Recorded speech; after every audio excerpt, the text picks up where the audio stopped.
জয় জগন্নাথ স্বামী নয়ন পথগামী ভব তুমি।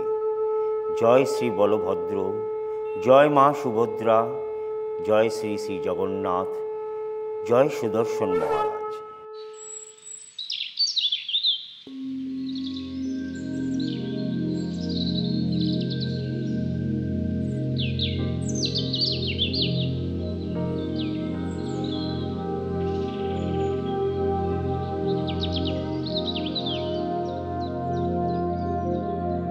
সালটা 2021। করোনা অতিমারি আমাদের জীবন তছনছ ও ছন্নছাড়া করে দিয়েছে। চারিদিকে কেবল ত্রাহিমাম ত্রাহিমাম। সবার মহাপ্রভুর কাছে করজোড়ে নিবেদন, করুণা ধারায় এসো প্রভু।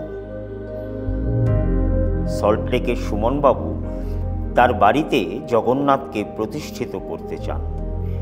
সেই মতো উনি বানিয়ে আনলেন ভগবান বলভদ্র, মা সুভদ্রা, ভগবান জগন্নাথ, সুদর্শন মহারাজ।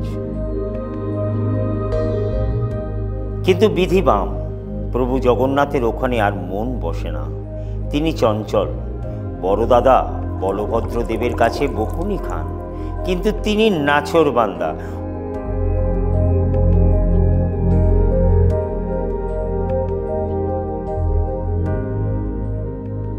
এদিকে বাগবাজারের বাপিবাবুও চঞ্চল, মনটা ভালো নেই।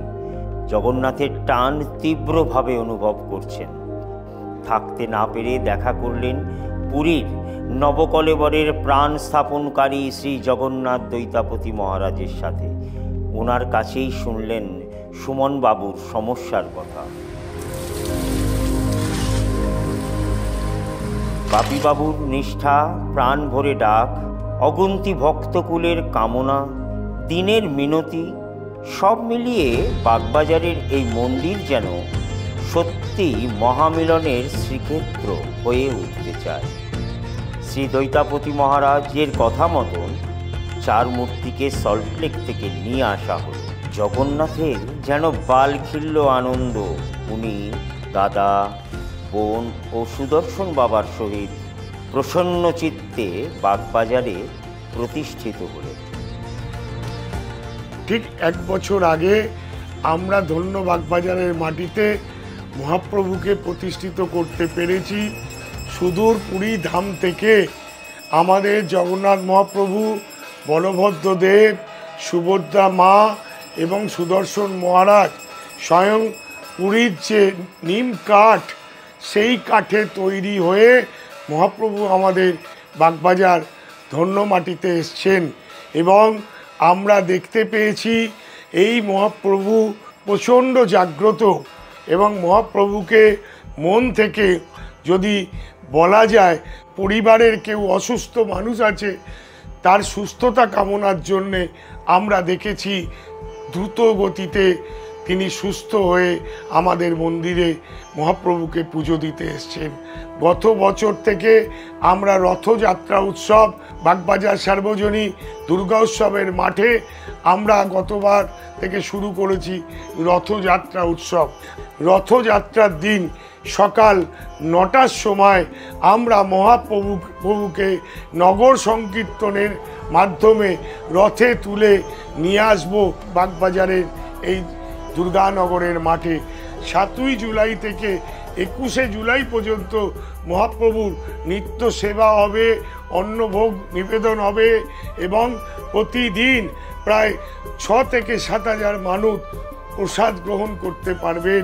পশ্চিম বাংলায় এই প্রথম সোনাবেশের দিন আগামী 17ই জুলাই বিকেল 5টা থেকে আমাদের মহাপ্রভুকে স্পর্শ করতে পারবেন। দেখবেন আপনার হাতে স্পর্শ হওয়ার সাথে সাথে গরম এবং নরম পাবেন। অধরপোনা 18ই জুলাই রাত্রি 8টার সময় হবে। সকলের আমন্ত্রণ রইল। যেদিনকে মহাপ্রভুর নীলাদ্রি বিজয় অর্থাৎ 19 তারিখ রসগোল্লা ভোগ দেওয়া হবে মহাপ্রভুকে। ভক্তবৃন্দর অনুরোধে মহাপ্রভুর অন্নভোগ বিক্রির ব্যবস্থা করেছি। 201 টাকা করে ধার্য করা হয়েছে। পুরী ধামের মহাপ্রভুর যে নিয়ম আচার মেনে মহাপ্রভুর পুজো হয়, বাগবাজার মন্দিরেও সেই নিয়ম আচার মেনে এই মহাপ্রভুর নিত্য পুজো এবং সেবা আমরা করে থাকি।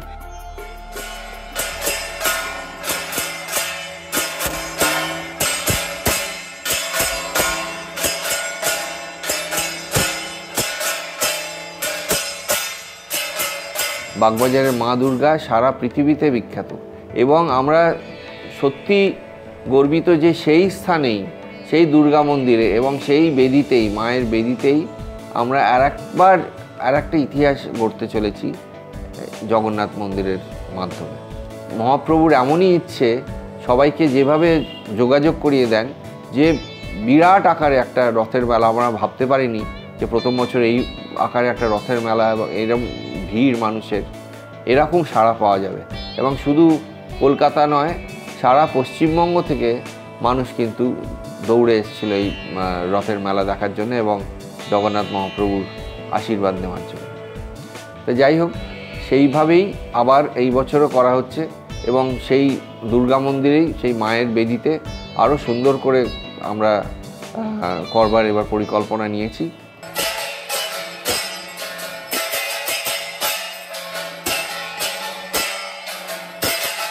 বিশ্বাসে মিলায় বস্তু, এ যেন মহাপ্রভুর অপার লীলা।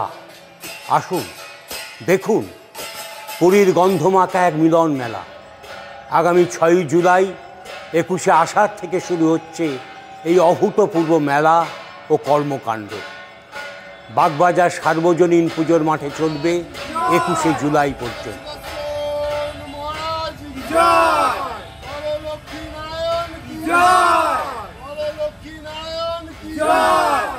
জয় মা সরস্বতী, জয় মা লক্ষ্মী, জয় হরি হরি।